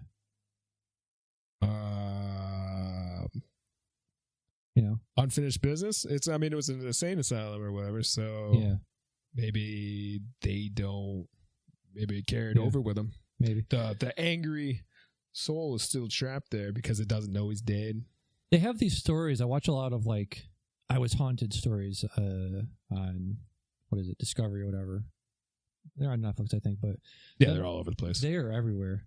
All these stories about I was haunted and then I moved and the haunting continued. Some of those stuff, follows people around. Some of these entities or demons, whatever, follow people around, and it's like, so we have different classes of ghosts, I guess. We have, poltergeists that haunt a specific area. Then we have whatever these people are that follow people around from house to house, right? So then you have exorcist, like The Exorcist was in the body, and then you say a couple words and you sprinkle some holy water and the thing escapes and jumps from body to body. That was the whole thing about The Exorcist. Did you ever see The Exorcist? Yeah. Great movie. Fuck you, Jesus. Fucking great movie. I listened to a podcast about how it was made, and apparently that was one of the movies that had like a curse on it. The Poltergeist 2 had a curse, apparently, where the girl died of cancer or some mysterious illness, and the mother, when the woman played the mother, died. And apparently, you've seen the Poltergeist, right? Mm-mm. There's a scene out in the backyard in the pool. It's a climax of the movie. There's thunder and lightning and rain and shit going on. So the pool, the pool, they never filled it. It's being filled with water, so it's mud and gross shit in the pool. Somehow they get outside and they fall into the pool, and there's skeletons popping up from the ground underneath. The whole premise of the movie was that they built the house on Indian burial ground, of course. So they moved the headstones. They didn't move the body. That's a classic line from the movie. You move the headstones, but you never move the bodies. So they're in the pool, and the bodies, the bones are rising up from the ground into the water, and you can see that she's like, oh my God, skeletons, everywhere. Apparently, those real skeletons they actually used. They used real human bones for that scene. Yeah. So, yep. I won't look it up, but I mean, that's just pushing it. Man. Yeah, that's asking for cursing at that point. Looks like Andy's trying to say something, but I can't hear him.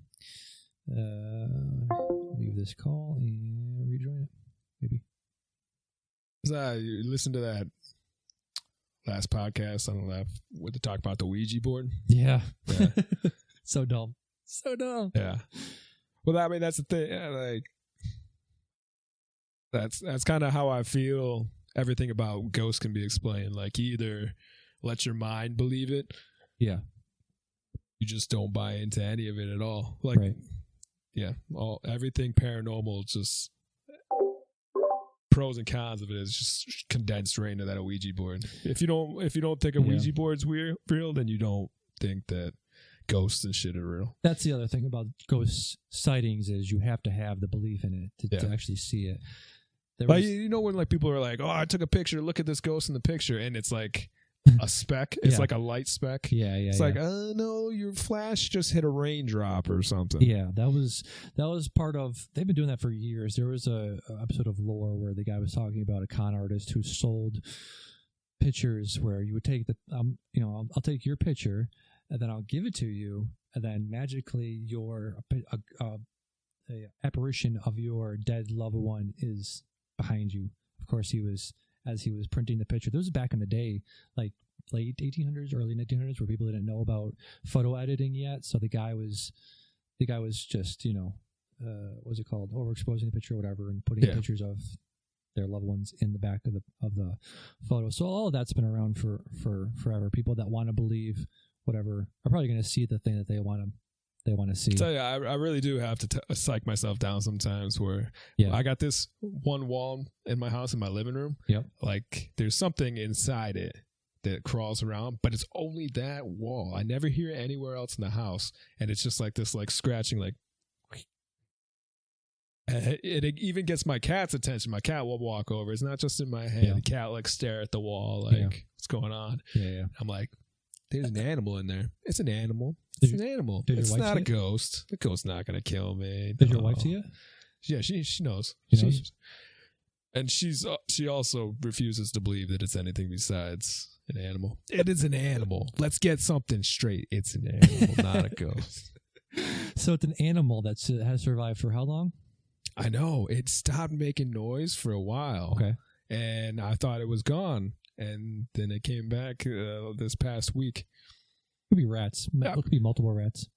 A family of rats. No, because there's no mouse anything in our house. There's no signs of like critters. That's the thing. That's good. But it's weird because it's in that attachment room where everything's always cold in there. And then the other, like, I don't know, the last few weeks I was hearing a beep come from there. Yeah. And it was a fire alarm. I found it. And the battery was dying on it. But it was in this box in the bottom of a closet. And it's just, there's always something going on in that room. And this wall is the thing between that room and the living room. And like I said, I always got to psych myself down because I can build myself up real quick. Yeah. I'm trying to get Andy back on the phone here. Maybe I can see him trying to talk. Maybe I think he muted himself and didn't realize it. What was I going to say? Yeah. As a kid, I would be scared of my basement, and I don't think I had an attic, but my basement freaked me the fuck out. You do that thing where you run upstairs? Yeah. Yep.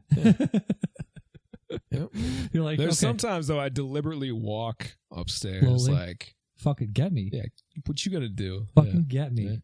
Yeah. The place I work, it's the mill in the basement. Like there's some weird, like these rooms that just you're walking by and you get that feeling like something's just like, get over here. And I was like, no. But it's like Freddy Krueger basement kind of thing. And That's another thing. Like, just gotta. There's a bathroom in this area of the mill. A lot of the mill doesn't run anymore. Yep. So there's a bathroom off to the far end of it, and it's actually closer to where I work, so I take that. But then, like, you got to walk around, like, all these shut down machines and all the lights are off before you get to the bathroom. And, like, there's these 2 rooms, like little closets that just are completely empty, and it's just creepy. Like, I'm just expecting to see, like, a face in there sometime, or I'll just poop my pants there, like, forget the bathroom.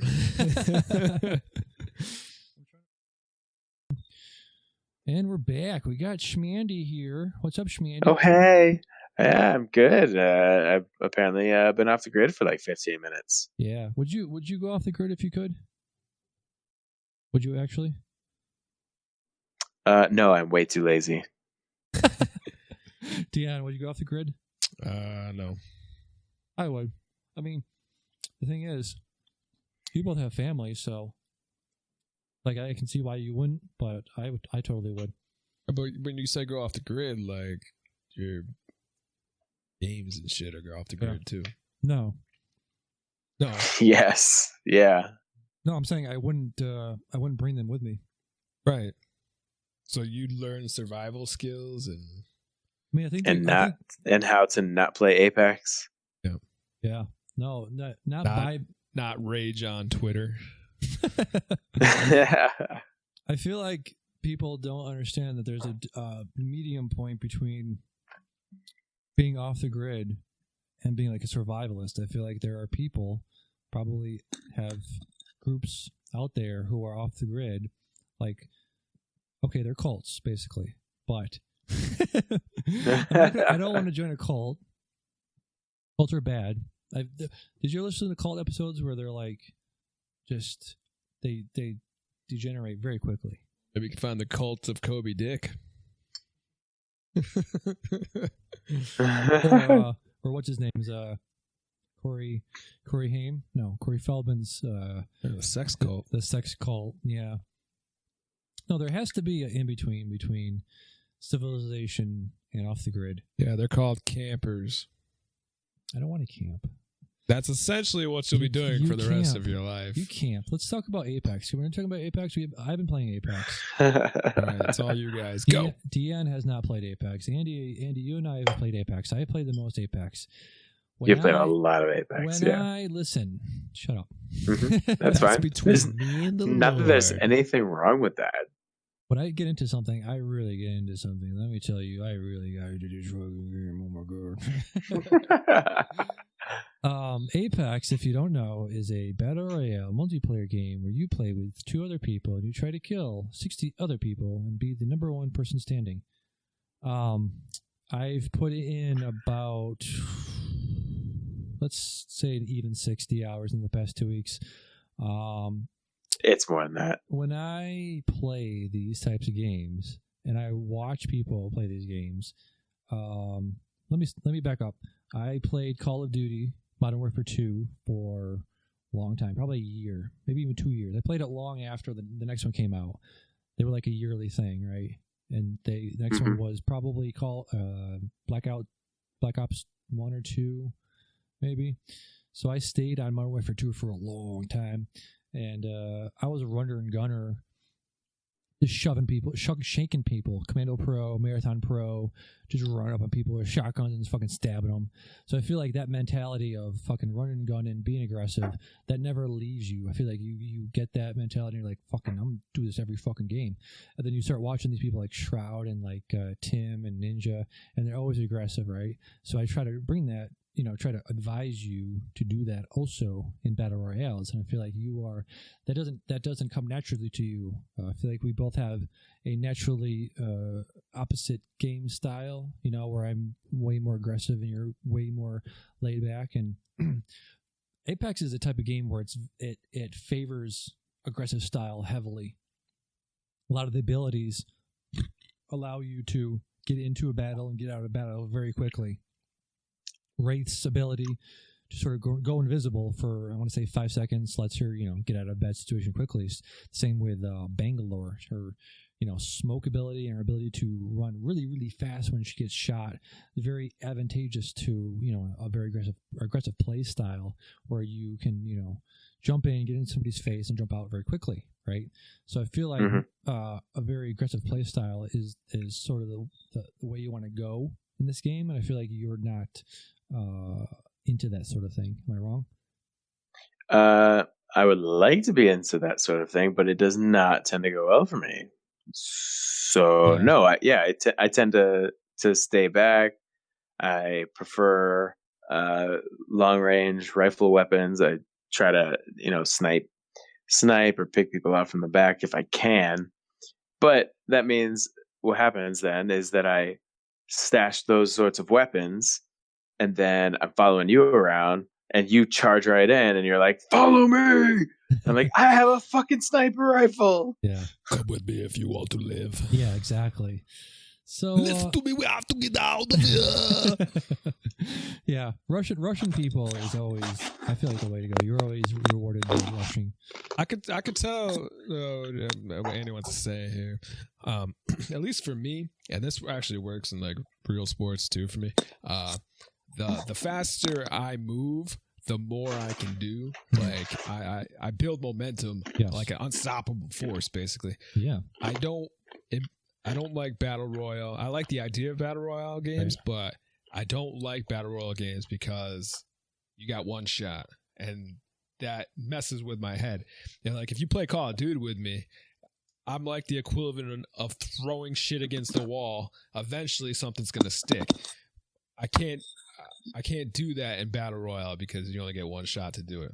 So like I'll have like runs where I take down 6 people, and then I'll have 6 deaths in a row to basically even out my KDR because I can continuously respawn. Yes.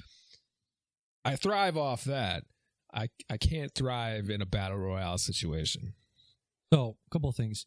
This game also rewards an aggressive play style because the shields, the time to kill, the TTK, extremely high. If you ever played Halo, it's sort of the same thing where if you're getting shot at, you have a very good chance of surviving that encounter because you have so much shield. And like I said, so many ways of disengaging from that shooting, and also running away, and healing. You have a lot of healing. You have a lot of shield restore. Also, each game loads extremely fast. It's part of the addiction is that getting in and getting out of the game very quickly. We played a couple. Yeah, you're either gonna die within 2 or 3 minutes, or you're going to survive towards the end, and it'll take about 20 minutes. Yeah. So we played Blackout. Me and Dion played a little Blackout. I played a lot of Blackout, a lot of Fortnite. Fortnite gets you in and out very quickly. Blackout, very, very long load times between games. Very long load times. Apex is very, very short load times. Andy, I can hear you munching. Sorry about that. Apex is very short load times between games, so you're in and out very quickly. It's a very fast-paced game overall. So I don't know. I feel like you would like it just because of that. You have survivability. You can, like I said, you can do a firefight. You have a very high chance of surviving it. You can disengage. You can even leave the area, come back, get some meds, get some shields, and you can go back and fight again. I feel like you have a very high chance of surviving a firefight, unlike some other, unlike Fortnite where you're just dead immediately. And Blackout too, I feel like shields are essential to surviving a firefight in Blackout and also in Apex. But in Apex, I feel like you have a chance of coming back just because if you pick up a shield restore and the other guy didn't, then you have a chance of surviving. Also, pushing on people when you get them down low in health. I feel like if you are the guy, let's say you're in a firefight and you both get each other down to the same amount of health. If they run and hide and heal and you push on them, you're going to kill them. This game rewards aggressive play style. So that's another reason I just like going in hard and fast on people. So yeah, very much enjoy the Apex. I've been playing a lot of this is the first game I've won in a battle royale. I've been playing battle royales for years, and this first one I won. I did get carried. I'll admit that. I'm a big enough man to admit. I've been carried, let's say, 90% of my games. There's a couple games where I was the deciding factor. My team was down, and it was between me and another guy. It was a 1v1 type situation, and I came out on top, and I restored my team, and we went on to win the game. So, just the fact that I was paired with randoms. I've been paired with randoms the past few days, and I've won, I want to say, at least one game per day. I feel like being with randoms and we can win. If I can win with randoms, I feel like we could pull out a W. Yeah. I don't know. Yeah. I watched Andy play. Wait a minute. What? He had 4 kills, but I wasn't watching that match. But no, it's fun. I do get very aggressive when we play. I don't mean to do that. That's I feel like I have a Jekyll and Hyde personality when we play. And when we play anything? Yes, anything at all. What are you gonna say, Dion? I was laughing at Andy's comment. he elaborated. Anything. Sex, drinking, evil, anything. Yeah, anything. Rocket League. Like, literally anything. Because I feel like jerking off.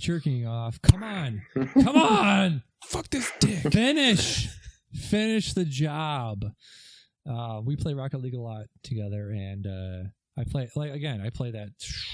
Let's say 100 times more than you guys play. So that's about right. Yeah. 100 times. 100 times more hours played than anybody. No, I just feel like there are certain things that you just need time to get good at. There are certain, what do you call it, techniques you just have. You have to put the time in to get good at. Oh, sure. There is a magic number, like people, I don't know, what was it, 10,000 hours in something to be even... Malcolm Gladwell's idea that if you do something for 10,000 hours, you master it, and that's... I think he's come out and said that's just an idea. Yeah. It's like an average. Yeah. He's saying you need to do it a lot to be good at it. Yeah, if you do anything a lot, you will be good at it. So I've gotten all right at Rocket League. I do feel like there are things that you can do right off the bat. As far as positioning is very important in Rocket League and in Battle Royales. The thing about the ring, you want to stay at the edge of the ring, and Andy's very scared of the ring. It's something he doesn't like to be near at all, ever. I've won several firefights because people are running away from the ring, and I got behind them in the ring, taking a couple ticks of damage, but because I was able to flank them and get into the ring, I won that encounter. And I feel like there are multiple times where you can get the edge on somebody, get the advantage on somebody just by being near the ring or even in the ring. Basically, coming around on the edge of the ring is advantageous. To get a good position, you obviously want to have high ground, but also being on the outside of the ring is also a good way of doing it. You doing okay over there? Yeah. Okay. Yeah. Oh, Dion was looking at his headphones. This microphone doesn't move up or down. It bends, doesn't it? Oh, it just stays there?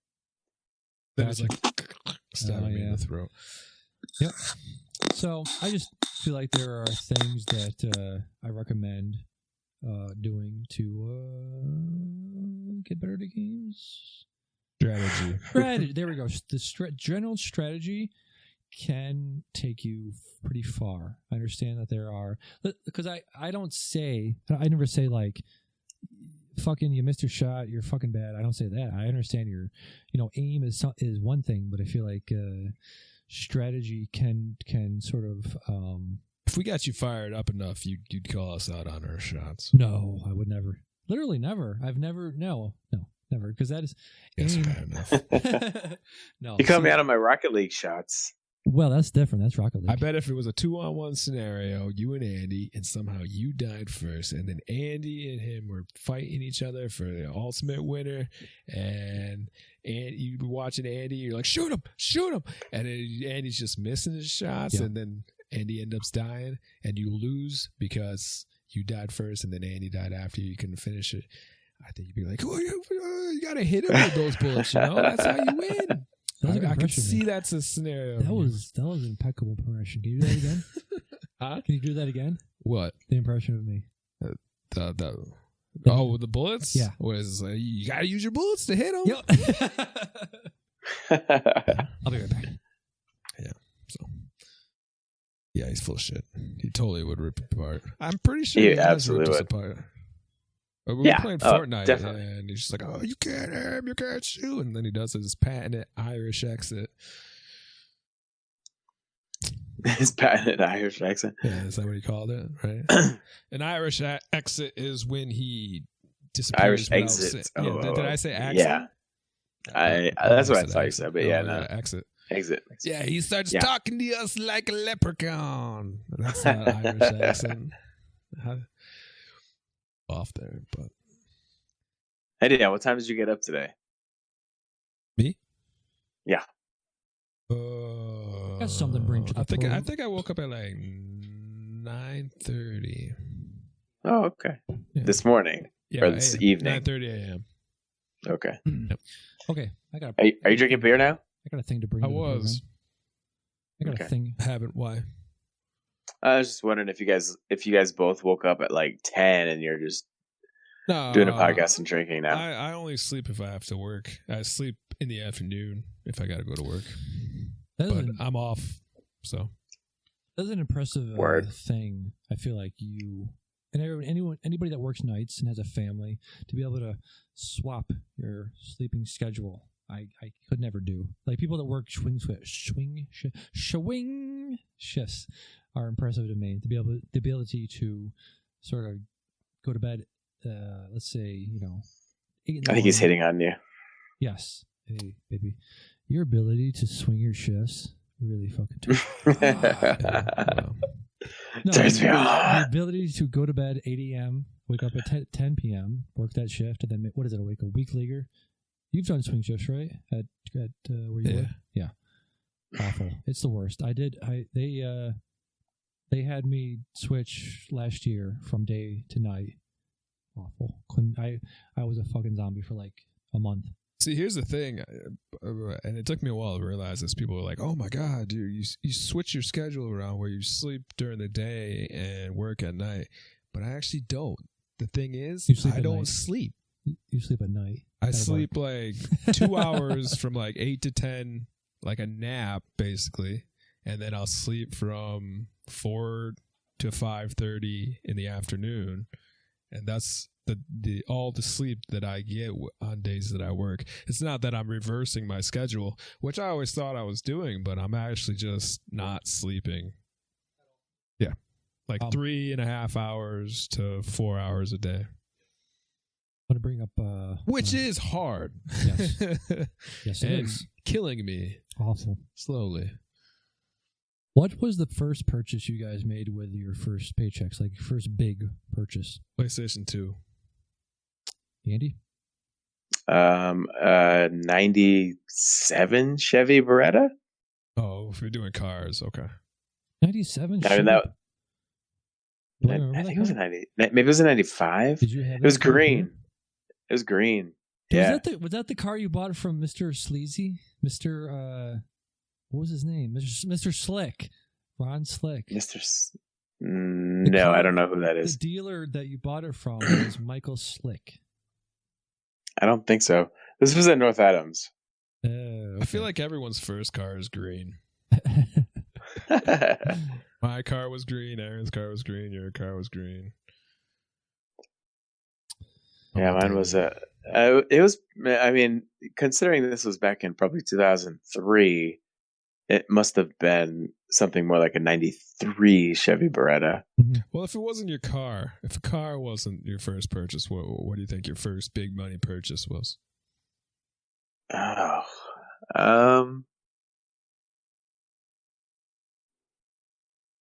the video game system.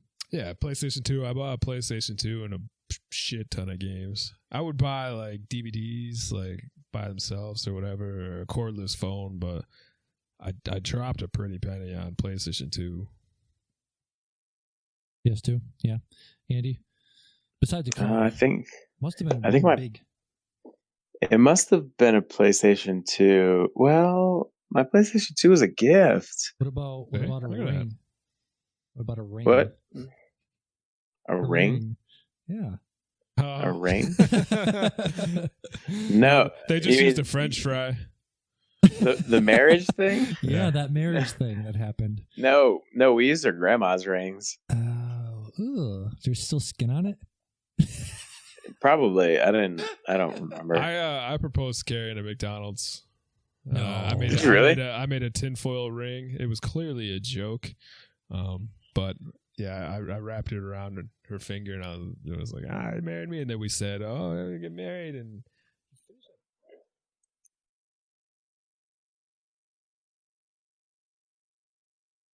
yeah, very clearly a joke. And then everyone's like, oh my God, you guys are too young. And it's like, oh, we were just fooling around. It's at McDonald's. Man. Who proposes in a McDonald's? Are you thinking this through? I proposed to Kayla on Valentine's Day in her parents' bedroom. Mm-hmm. Oh, we just passed that anniversary. Congratulations. Why were you in her parents' bedroom? Oh. I don't even fucking know. You guys did in her bed, didn't they? No, I don't think we did. For some reason, we had our Valentine's Day dinner in their bedroom, and I don't remember why. Probably because they were at the dinner table. Yeah, that was terrible. That was a terrible mistake. Oh my God, that's bizarre. I'm gonna pull up a video real quick. This is great. I don't know if you can hear it. Yeah, I'm on. Reloading. Dude, give me a gun other than 2 scouts! I'm finishing him. Okay, he's game ending. Out in the open. I know. Reload. Good for Luckily, you, there's a beacon right next to you, so if you kill these guys, you can recover. He has 570. They're all there. They're all there. Same spot. I'm running. I'll let you know that. They're all coming toward us. Reloading. That's Ninja looking away. Is it Ninja? Got one on. Another team on that side. He killed him twice. He killed him twice. No! Okay, that was No! One more! We'll go one more. I need to go to there. I'm gonna pull up live stream fails. This is the best. I saw one the other day of Ninja. Just his face. This Ninja is. I don't know if Andy. Do you know Ninja? He is the top streamer. Yeah, I know. You know of him? I've never actually watched him stream, but I know who he is. Right. I'm gonna try to find this post. You watched him play Fortnite, you would have been like, how the fuck does anyone get this good at anything? Yeah. Found it. Pull it up. Why am I bothering to play this? Yeah, exactly. Look at his face. Crap. It took me like an hour to get in this game. Finally. He's doing the Jim Halpert into the camera. What is my life? What is my life?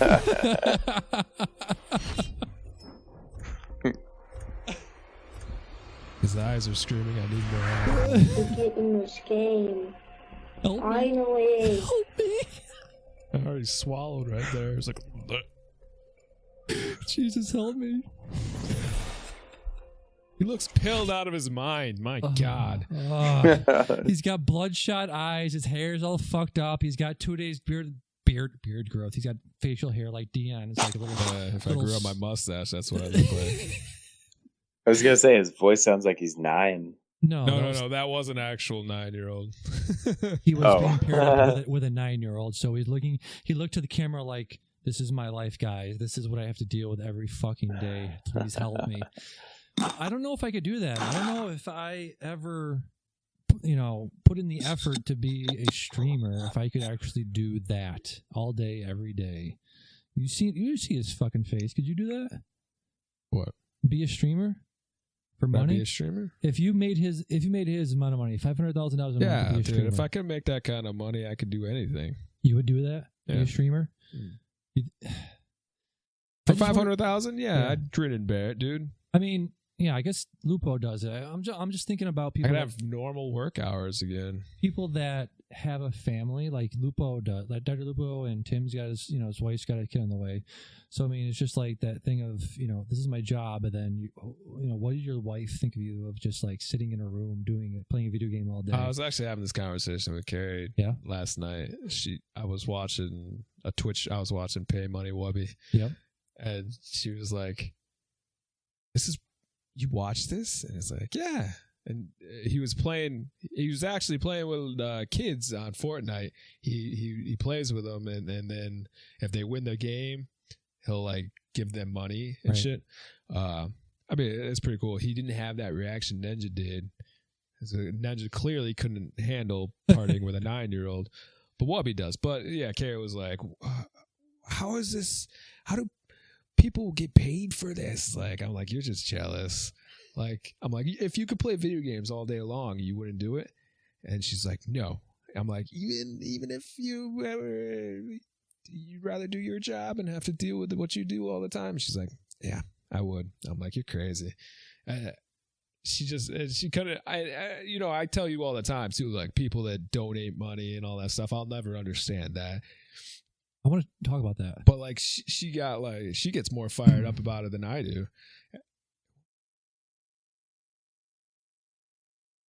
It was like right in the same wheelhouse. But yeah, she doesn't understand. I'm like, if I was a streamer, would you be able to handle that? And she's like, I think you're stupid.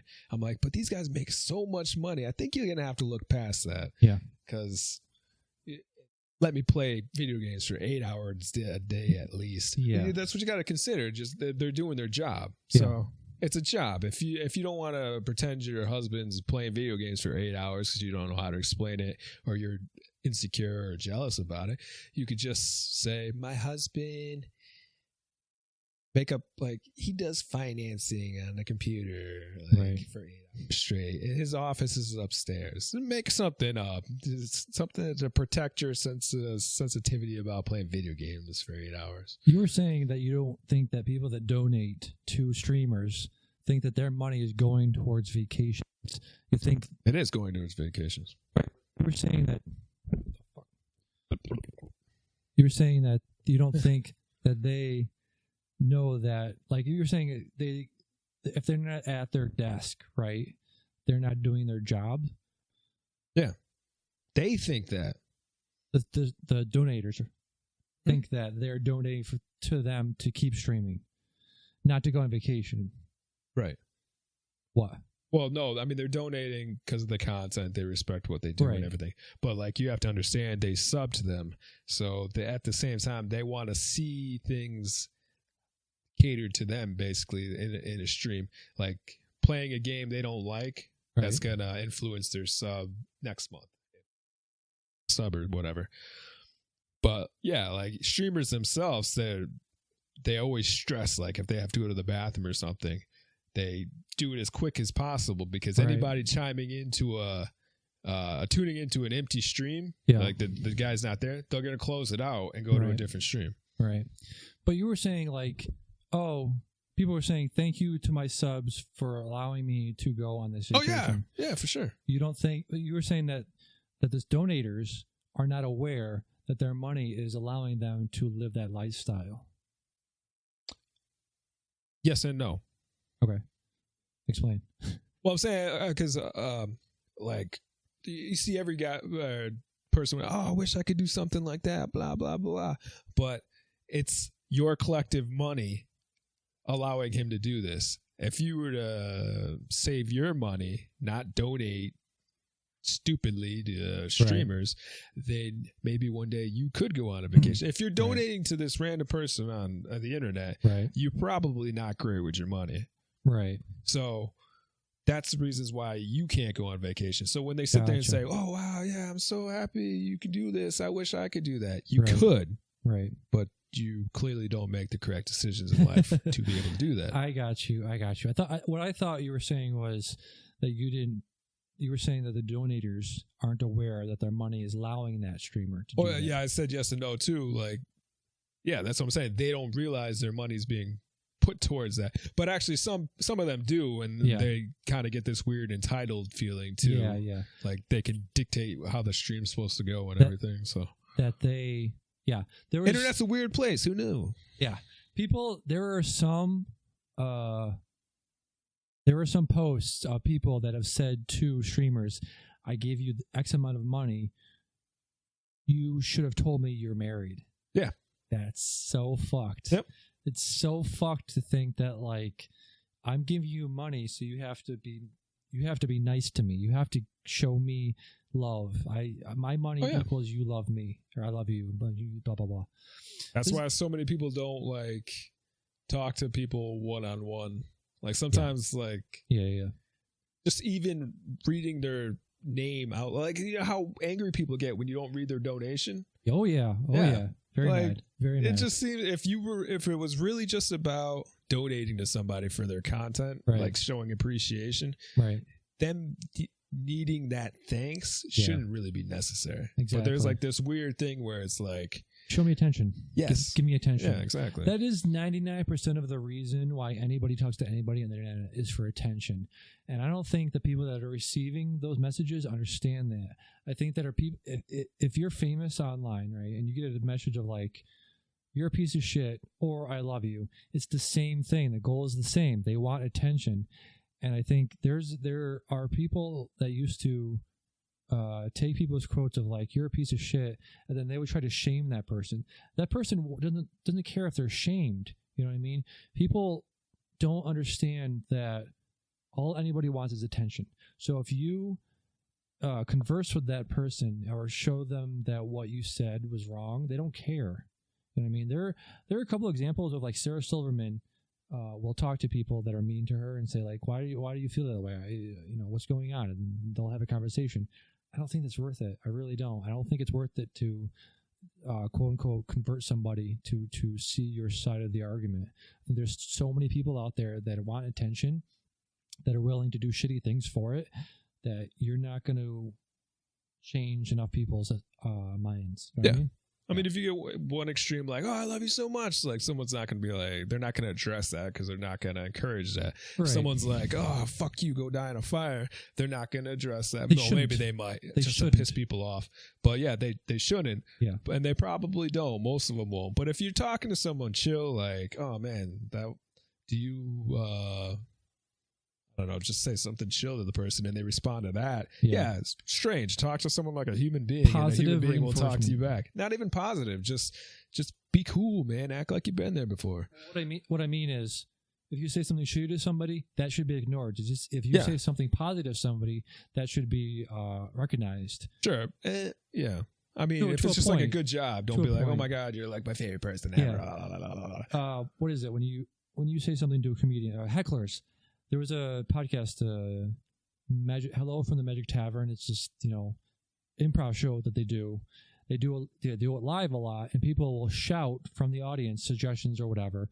And they were talking back to them, the people on stage, and one of them said, "Why do they keep yelling?" And the other one was like, "Because you keep giving them witty banter back. You keep giving them attention. You're rewarding the bad behavior with attention. Right. You're only getting more heckling."